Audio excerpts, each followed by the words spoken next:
factor we're going to look at is working longer, so continuing to work, continuing to contribute to our 401k and get a match. And then the second factor is we're going to do a deep dive into the budget of our retirement income, and we're going to ask ourselves, can we lower our retirement expenses so we can retire at 55 or retire early? So let's look at the first scenario. This is working longer. So we're going to work to age 60. We're going to continue to invest in our 401k, and we're going to continue to get the match. So we had $1 million in retirement savings at 55. Now at 60, we've got $1,389,000. Remember, this is a $65,000 average salary. So it's just compound interest at its best. Now at 60, our monthly expenses are $5,447. Remember, at 55, they were $4,583. Now there's inflation. So at 60, our expenses are $5,447. We're going to take Social Security at 67 at $2,800.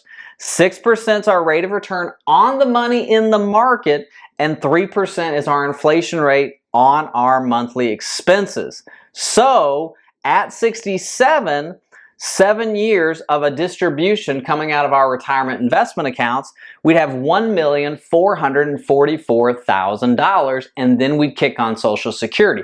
Keep in mind that $2,800 at 67, it does have a COLA increase on it once we kick that in.